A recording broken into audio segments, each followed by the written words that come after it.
नमस्कार, सुप्रभात। स्वागत है आप सभी का। मैं हूं प्रीति। शुरुआत हेडलाइंस के साथ।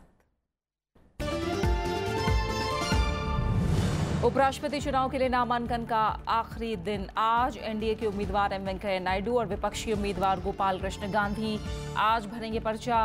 वेंकैया नायडू ने मंत्री पद से दिया इस्तीफा।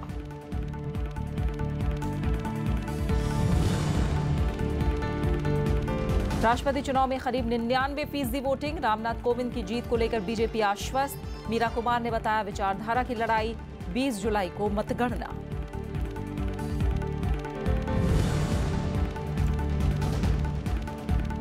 पुराने नोट जमा कराने के लिए नया मौका देने से सरकार का इनकार। सुप्रीम कोर्ट में दायर किया हलफनामा। कहा, काले धन के खिलाफ अभियान पर फिर सकता है पानी।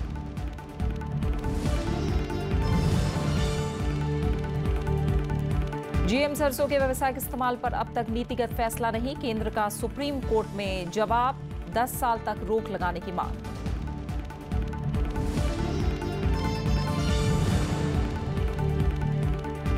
और अनंतनाग में सेना का ऑपरेशन ऑल आउट। लश्कर के 3 आतंकी ढेर। तलाशी ऑपरेशन जारी।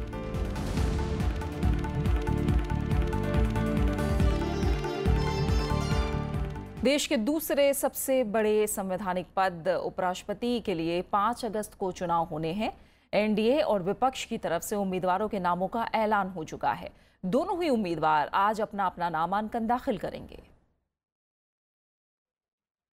उपराष्ट्रपति पद के चुनाव के लिए एनडीए उम्मीदवार वेंकैया नायडू और विपक्ष के उम्मीदवार गोपाल कृष्ण गांधी आज पर्चा दाखिल करेंगे। नामांकन भरने का आज आखिरी दिन है। सोमवार शाम बीजेपी संसदीय बोर्ड की बैठक में वेंकैया नायडू के नाम पर मोहर लगाई गई, जबकि विपक्ष ने पश्चिम बंगाल के पूर्व राज्यपाल गोपाल कृष्ण गांधी को पहले ही अपना उम्मीदवार घोषित कर दिया था। पार्लियामेंट्री बोर्ड के सभी सदस्य और एनडीए के सभी साथियों से चर्चा करने के बाद पार्लियामेंट्री बोर्ड ये निर्णय पर पहुंचा है कि भाजपा के वरिष्ठ नेता और urban development minister Shri M Venkaiah Naidu ji NDA की ओर से उपराष्ट्रपति पद के लिए प्रत्याशी होंगे। वेंकैया नायडू ने इस फैसले के बाद कल ही केंद्रीय मंत्री के पद से इस्तीफा दे दिया। प्रधानमंत्री नरेंद्र मोदी ने वेंकैया नायडू के नाम की घोषणा के बाद कई ट्वीट किए। प्रधानमंत्री ने उन्हें उपराष्ट्रपति पद के लिए सबसे योग्य उम्मीदवार बताया। खबरों के मुताबिक प्रधानमंत्री ने वेंकैया नायडू के समर्थन के लिए बिहार, तमिलनाडु और तेलंगाना के मुख्यमंत्रियों से बात की। जो भी नजदीक से जानता है वेंकैया जी को, स्वाभाविक रूप से इस नतीजे पर पहुंचेगा कि उन्होंने अपने राजनीतिक जीवन में केवल एक राजनीतिक कार्यकर्ता के रूप में ही अपने दायित्व का निर्वाह नहीं किया है, बल्कि एक सामाजिक राजनीतिक कार्यकर्ता के रूप में उन्होंने दायित्व निभाया है। वेंकैया नायडू के उपराष्ट्रपति पद का उम्मीदवार घोषित होते ही कई नेताओं और राजनीतिक दलों ने उनके समर्थन का ऐलान किया है। आंध्र प्रदेश के मुख्यमंत्री एन चंद्रबाबू नायडू ने वेंकैया नायडू को उम्मीदवार बनाए जाने पर खुशी जताई। उन्होंने कहा कि नायडू के पास व्यापक राजनीतिक अनुभव है और वो इस पद के लिए सबसे सही उम्मीदवार हैं। तमिलनाडु के पूर्व मुख्यमंत्री ओ पनीरसेल्वम और तेलंगाना में सत्तारूढ़ तेलंगाना राष्ट्र समिति ने कहा कि वो वेंकैया नायडू की उम्मीदवारी का समर्थन करेगी। Our party TRS has decided to support his candidature, and I am confident and very sure with all his experience he'll make a very good vice presidential candidate for this country, and I'm happy that a fellow Telugu person's name is nominated. उपराष्ट्रपति पद के लिए नामांकन पत्रों की जांच कल होगी। 21 जुलाई तक नाम वापस लिए जा सकेंगे। 5 अगस्त को वोट डाले जाएंगे और उसी दिन मतगणना भी होगी। प्रणव गोस्वामी के साथ ब्यूरो रिपोर्ट, राज्यसभा टीवी। देश के अगले राष्ट्रपति का चुनाव करने के लिए सोमवार को वोट डाले गए। वोटिंग सुबह 10 बजे शुरू होकर शाम 5 बजे तक चली। राष्ट्रपति पद के लिए एनडीए की तरफ से रामनाथ कोविंद और यूपीए की तरफ से मीरा कुमार उम्मीदवार हैं।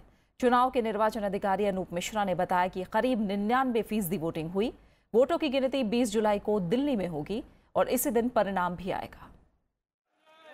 देश के सभी राज्यों की राजधानियों और दिल्ली में देश के 14वें राष्ट्रपति के चुनाव के लिए वोट डाले गए। सुबह 10 बजे से वोटिंग शुरू होते ही प्रधानमंत्री नरेंद्र मोदी संसद भवन में अपने मताधिकार का इस्तेमाल करने पहुंचे। बीजेपी अध्यक्ष अमित शाह, पार्टी के वरिष्ठ नेता लालकृष्ण आडवाणी, विदेश मंत्री सुषमा स्वराज समेत कई बड़े नेताओं ने संसद में मतदान में हिस्सा लिया। इस मौके पर प्रधानमंत्री ने दावा किया कि ये चुनाव मौजूदा कालखंड के लिहाज से बेहद अहम है। जब देश को नए राष्ट्रपति और नए उपराष्ट्रपति चुनने का अवसर मिला है, एक प्रकार से राष्ट्र जीवन के अत्यंत महत्वपूर्ण घटनाओं से भरा हुआ ये कालखंड है। कांग्रेस अध्यक्ष सोनिया गांधी, कांग्रेस उपाध्यक्ष राहुल गांधी, पूर्व प्रधानमंत्री मनमोहन सिंह ने भी अपना वोट डाला। इधर वोटिंग से पहले यूपीए की तरफ से राष्ट्रपति पद की उम्मीदवार मीरा कुमार ने कहा कि ये चुनाव देश की दिशा तय करेगा। मुझे पूरा विश्वास है कि आत्मा की आवाज सुनी जाएगी, क्योंकि इससे पवित्र और इससे शक्तिशाली और कुछ नहीं है, और देश के हित में, देश के भविष्य के लिए निर्णय लिया जाएगा। इस बीच एनसीपी ने स्वीकारा कि राष्ट्रपति चुनाव में एनडीए उम्मीदवार की जीत तय है। पार्टी नेता प्रफुल्ल पटेल ने कहा कि चुनाव के बाद अब इस पर राजनीति नहीं होनी चाहिए। इधर बीएसपी नेता मायावती ने कहा कि ये चुनाव कोई भी जीते, लेकिन ये उनकी पार्टी और विचारधारा की जीत है। रक्षा करने की जिम्मेवारी राष्ट्रपति की होती है। हम यही कोशिश और हमारी आशा यही रहेगी कि अच्छे व्यक्ति जो इस पद की गरिमा को रख सकते हैं, संविधान की रक्षा कर सकते हैं, वो जीते। और इसमें कोई अब क्योंकि राष्ट्रपति का चुनाव है, अब अन्य कोई राजनीति वोटिंग के बाद न देखी जाए। ये जीत हार एक अलग चीज है, लेकिन अच्छी बात यह है कि दोनों में से कोई भी जीते, लेकिन खुशी की बात यह है कि शुल्क कास्ट का आदमी तो देश का राष्ट्रपति बनेगा। मौजूदा राष्ट्रपति प्रणब मुखर्जी का कार्यकाल इस साल 24 जुलाई को पूरा हो रहा है। इस बार राष्ट्रपति चुनाव में कुल 4,896 वोटर थे, जिसमें 776 सांसद और 4,120 विधायक शामिल हैं। Bureau report, Rajya Sabha TV. देश के सभी राज्यों में राष्ट्रपति चुनाव के लिए कल वोट डाले गए। कड़े सुरक्षा इंतजाम के बीच विधानसभा भवनों में सुबह से ही विधायकों की आवाजाही लगी रही। रामनाथ कोविंद और मीरा कुमार के समर्थकों ने जीत के दावे किए। ये तस्वीरें हैं देश के अलग अलग राज्यों की, जहां राष्ट्रपति चुनाव के लिए विधायक वोट डालने पहुंचे। एनडीए उम्मीदवार रामनाथ कोविंद और विपक्ष की साझा उम्मीदवार मीरा कुमार के पक्ष में दोनों के समर्थकों ने खुलकर अपनी बात रखी। एनडीए के प्रत्याशी श्री रामनाथ कोविंद जी भारी बहुमत से चुनाव जीतेंगे, इसमें कोई संदेह नहीं है। अरे उम्मीद क्या, सब जानते हैं रामनाथ कोविंद जी, श्रीमान रामनाथ जी भारी बहुमत से जीतेंगे। আমরা ভোট দিয়েছি, এটা অন্যায়ের বিরুদ্ধে প্রতিবাদের ভোট, প্রতিরোধের ভোট, এবং আগামী দিন আমি চাই, আমরা সবাই চাই বিরোধী শক্তি এক জায়গায় এসে লড়াই করুক। चेन्नई में एआईएडीएमके के दोनों गुटों के नेताओं ने वोटिंग में बढ़ चढ़कर हिस्सा लिया, तो वहीं डीएमके ने दावा किया कि मीरा कुमार इस चुनाव में रामनाथ कोविंद को कड़ी टक्कर देंगी। बेंगलुरु में भी मतदान को लेकर खासा उत्साह देखा गया। श्रीनगर में कड़ी सुरक्षा के बीच वोटिंग हुई।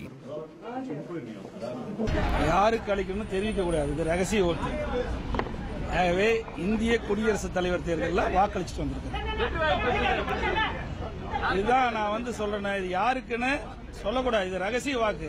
முதல் குடிமகன் ஜனாதிபதி ஆக அந்த ஜனாதிபதிக்குரிய தேர்தல், அதற்குரிய வாக்குப்பதிவு இன்றைக்கு நடைபெற்றிருக்கிறது. अपना वोट बदल के मीरा कुमार साहिबा को कामयाब करें, लेकिन अगर अभी के नंबरों पे जाएं तो लगता है कि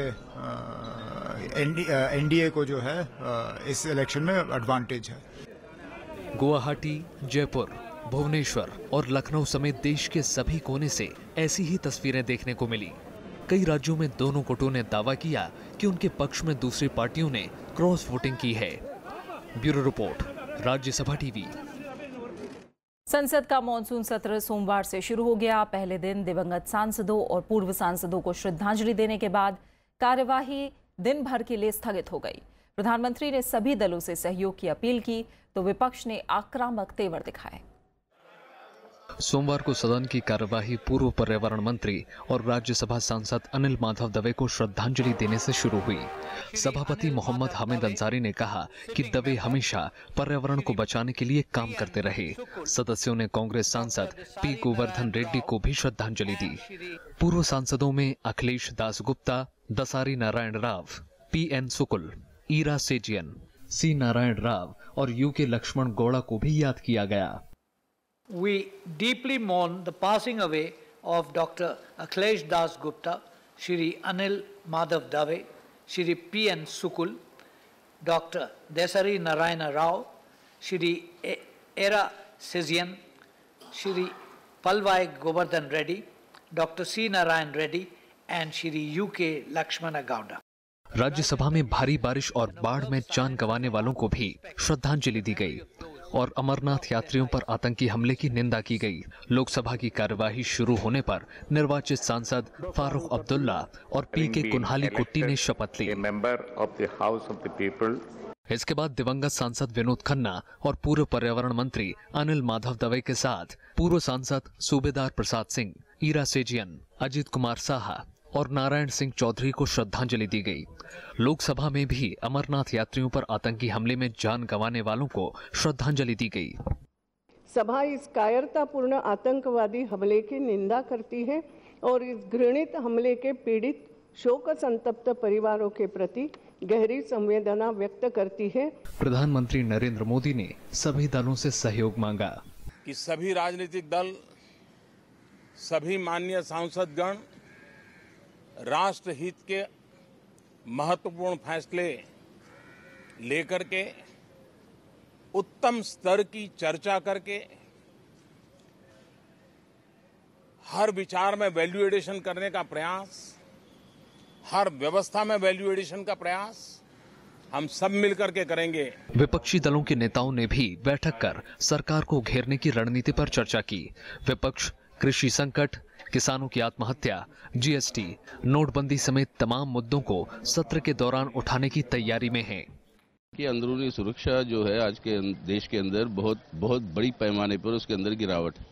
अल्पसंख्यकों के लिए, दलितों के लिए उनकी संरक्षण के सवाल ही उठा, ये होगा एक सवाल। दूसरा, आम आदमियों के ऊपर आर्थिक बोझ बड़ी पैमाने पर बढ़ी है। मॉनसून सत्र 11 अगस्त तक चलेगा। इस दौरान 18 विधेयक पेश किए जाएंगे। कृति मिश्रा और प्रणव गोस्वामी के साथ पंचानन मिश्रा, राज्यसभा टीवी। पुराने नोट बदलने या जमा कराने के मामले में सरकार अब कोई मौका देने के पक्ष में नहीं है। वित्त मंत्रालय की तरफ से सुप्रीम कोर्ट में इस बारे में जवाब दाखिल किया गया है। सरकार ने सुप्रीम कोर्ट को बताया कि अगर दोबारा मौका दिया गया तो काले धन के खिलाफ सरकार के अभियान पर पानी फिर जाएगा। केंद्र सरकार ने पुराने नोट बदलने के लिए एक और मौका देने से इनकार कर दिया है। सुप्रीम कोर्ट में दाखिल हलफनामे में सरकार ने कहा कि अगर 500 और 1000 रुपए के पुराने नोट जमा कराने का फिर से मौका दिया गया तो कालेधन पर लगाम लगाने का मकसद बेकार हो जाएगा। सरकार ने कहा कि ऐसे में बेनामी लेन देन और नोट जमा कराने में दूसरे व्यक्ति का इस्तेमाल करने के मामले भी बढ़ जाएंगे। सरकार ने यह भी तर्क दिया कि पिछली बार जब 1978 में देश में नोटबंदी हुई थी तो पुराने नोट जमा कराने के लिए सिर्फ 6 दिन दिए गए थे, जबकि इस बार सरकार ने 51 दिन दिए जो पर्याप्त हैं। नोटबंदी के दौरान लोगों को पुराने नोट बदलने के लिए 9 नवंबर से 30 दिसंबर तक 51 दिन का समय दिया गया था। सुप्रीम कोर्ट ने 4 जुलाई को केंद्र सरकार और रिजर्व बैंक से इस बारे में सवाल पूछा था। कोर्ट ने कहा था कि जो लोग असल वजहों से नोटबंदी के दौरान पुराने नोट जमा नहीं करा पाए, उनके लिए एक और मौका क्यों नहीं दिया जा सकता। Bureau report, Rajya Sabha TV. Supreme court में आज आधार से जुड़े मामलों पर सुनवाई होगी। 5 जजों की संविधान पीठ योजना की वैधता को चुनौती देने वाली और गोपनीयता के अधिकार के पहलू को लेकर दायर याचिकाओं पर विचार करेगी। संविधान पीठ में प्रधान न्यायाधीश जस्टिस JS खेहर शामिल होंगे। दरअसल 12 जुलाई को अटॉर्नी जनरल KK वेणुगोपाल और वरिष्ठ वकील श्याम दीवान के मामला उठाने के बाद आधार से जुड़े मामले की सुनवाई के लिए सुप्रीम कोर्ट एक पीठ बनाने पर सहमत हुआ था। ये दोनों वकील उन याचिकाओं के संबंध में पेश हुए थे जिनमें जनहित योजनाओं के लिए आधार को अनिवार्य करने के सरकार के कदम को चुनौती दी गई है। 3 न्यायाधीशों की एक पीठ ने 7 जुलाई को कहा था कि आधार से जुड़े सभी मुद्दों पर आखिरी फैसला एक बड़ी पीठ को करना चाहिए। जेनेटिकली मॉडिफाइड जीएम सरसों को लेकर केंद्र सरकार ने कल सुप्रीम कोर्ट से कहा है कि इस फसल के व्यावसायिक इस्तेमाल पर फिलहाल कोई नीतिगत फैसला नहीं लिया गया है। इस मामले में विभिन्न पहलुओं पर विचार किया जा रहा है और जीएम फसलों को वाणिज्यिक तौर पर जारी करने के मामले में विभिन्न पक्षों से सुझाव और उनकी आपत्तियां मांगी गई हैं। इस पर कोर्ट ने सरकार को 7 दिन में बताने को कहा कि वो इस बारे में कब तक फैसला लेगी। जेनेटिक इंजीनियरिंग अप्रेजल कमेटी यानी GEAC बीते मई में ही इसके वाणिज्यिक इस्तेमाल की सिफारिश कर चुकी है। याचिकाकर्ता की दलील है कि इन बीजों का उचित परीक्षण किए बिना ही विभिन्न स्थानों पर इन बीजों का सीधे खेतों में परीक्षण किया जा रहा है और इस पर 10 साल की रोक लगाने की अपील की गई है। सुप्रीम कोर्ट ने पिछले साल 17 अक्टूबर को जीएम सरसों फसल का वाणिज्यिक इस्तेमाल शुरू करने के मामले में स्थगन के अगले आदेश तक के लिए बढ़ा दिया था। और खबरें लगातार जारी हैं। हम लौट रहे हैं एक छोटे से ब्रेक के बाद।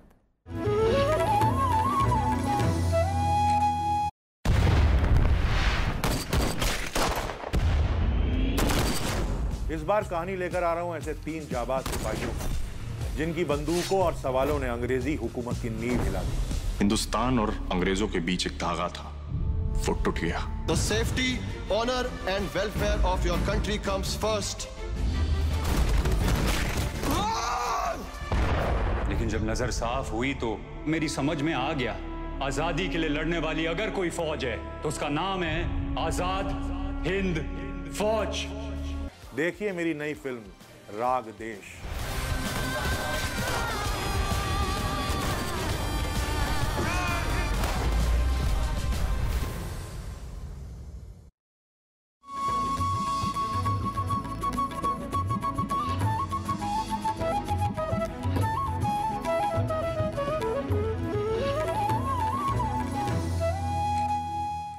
बिहार मंत्रिमंडल से तेजस्वी यादव के इस्तीफे की मांग को लेकर जेडीयू और आरजेडी में मतभेद जारी है।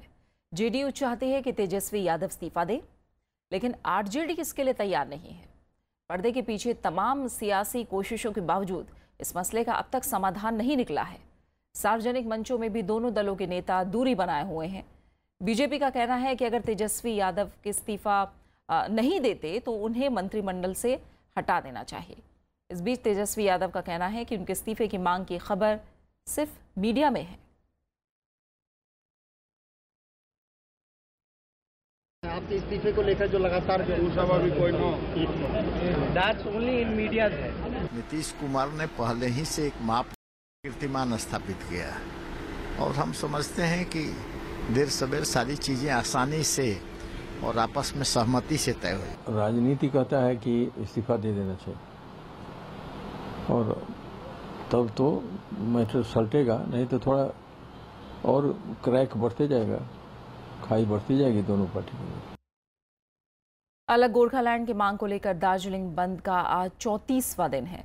सोमवार को जीजेएम कार्यकर्ताओं ने जिला मजिस्ट्रेट दफ्तर के सामने धरना दिया। इसमें इंटरनेट सेवा की बहाली की मांग की गई। हिंसा रोकने के लिए प्रशासन ने इंटरनेट सेवा पर रोक लगा रखी है। रोक 25 जुलाई तक जारी रहेगी। इस बीच कल दार्जिलिंग में कोई हिंसक घटना नहीं हुई। पुलिस और सुरक्षा बल इलाके में गश्त लगा रहे हैं। दक्षिण कश्मीर के अनंतनाग जिले में सुरक्षा बलों ने कल रात 3 आतंकवादियों को मार गिराया। मारे गए आतंकवादियों की फिलहाल पहचान नहीं हो पाई है। शक है कि 3 में से 2 आतंकी स्थानीय और 1 पाकिस्तानी हो सकता है। आपको बता दें कि कल सुरक्षा बलों ने इलाके में आतंकवाद विरोधी अभियान छेड़ रखा था, जिसके बाद रात 8 बजे वानी हमा गांव में मुठभेड़ शुरू हुई। इस दौरान गोलीबारी में 3 आतंकी ढेर हो गए। आतंकियों की पहचान की पुष्टि के लिए जांच की जा रही है। भारी बारिश और बाढ़ लोगों के लिए जानलेवा साबित हो रही है। ओडिशा में हालात कुछ सुधरे हैं, लेकिन बाढ़ की चपेट में आने से कल 2 लोगों की जान चली गई और 8 लोग घायल हुए। राज्य के रायगढ़ और कालाहांडी जिले में 40,000 से ज्यादा लोग पीड़ित हैं। असम में भी स्थिति बेहतर हुई है। हालांकि यहाँ 5 और लोगों की मौत हो गई। 17 जिलों के 8 लाख लोग अब भी बेहाल हैं। गुजरात में मरने वालों का आंकड़ा 11 हो गया है। हिमाचल प्रदेश में भी भारी बारिश हुई, जिससे कल एक आदमी बह गया। दिल्ली में भी कई इलाकों में पानी बरसा।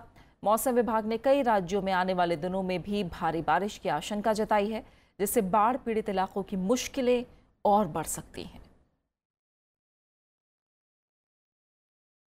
दुनिया में ऐसे कम ही लोग पैदा होते हैं जिनका जीवन अपने आप में दर्शन होता है। वो दुनिया में आते हैं और जाते हैं, पर उनका प्रभाव हमेशा बना रहता है। ऐसे ही एक शख्स हैं दक्षिण अफ्रीका के पहले अश्वेत राष्ट्रपति नेल्सन मंडेला, जिनकी आज जयंती है।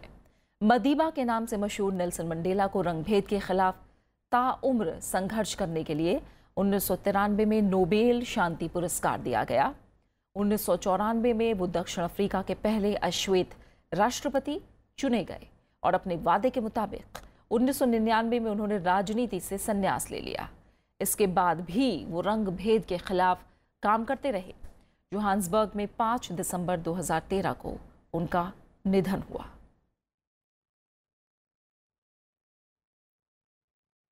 और आज दोपहर 1 बजे आप देखिए मंडेला महान।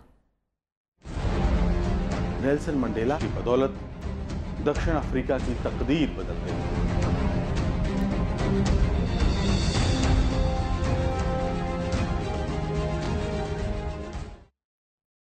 दिलकश आवाज से हर गजल प्रेमी के दिल में जगह बनाने वाले मेहदी हसन साहब की आज जयंती है।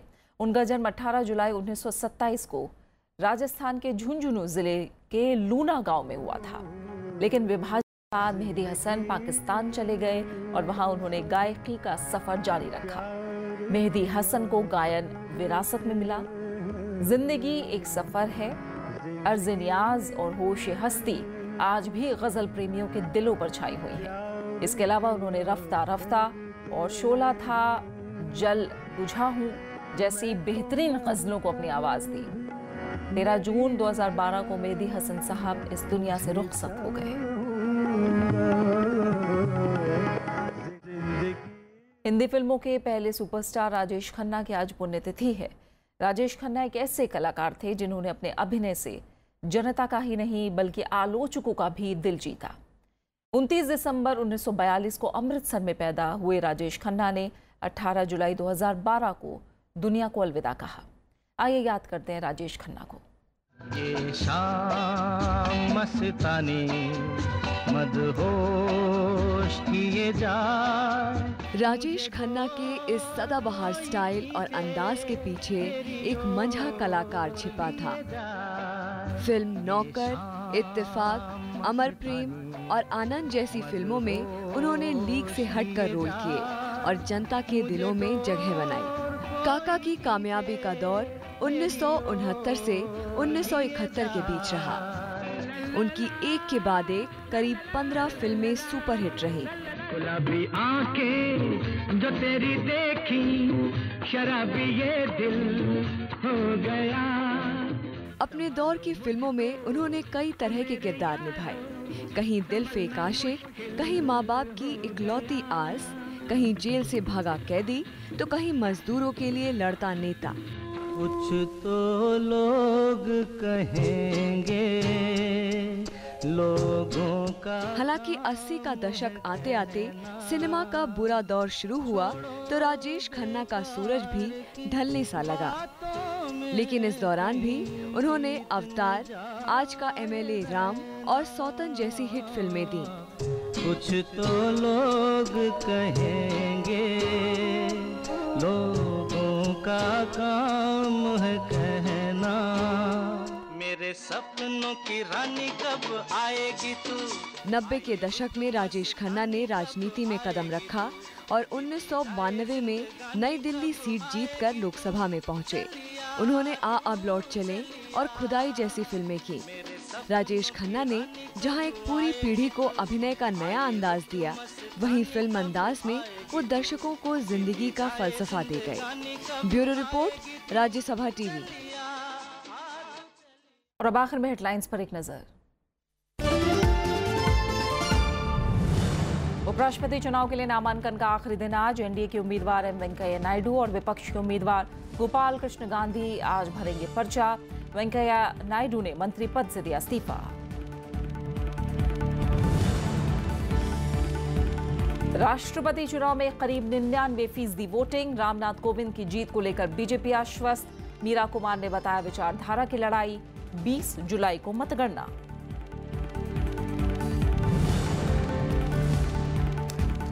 पुराने नोट जमा कराने के लिए नया मौका देने से सरकार का इनकार। सुप्रीम कोर्ट में दायर किया हलफनामा, कहा काले धन के खिलाफ अभियान पर फिर सकता है पानी।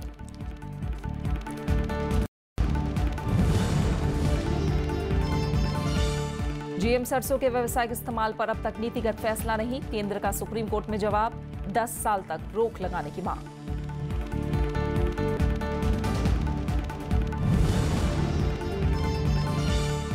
और अनंतनाग में सेना का ऑपरेशन ऑल आउट। लश्कर के 3 आतंकी ढेर, तलाशी अभियान जारी।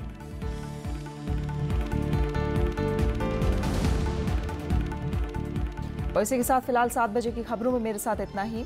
आगे देखिए देश देशांतर। नमस्कार।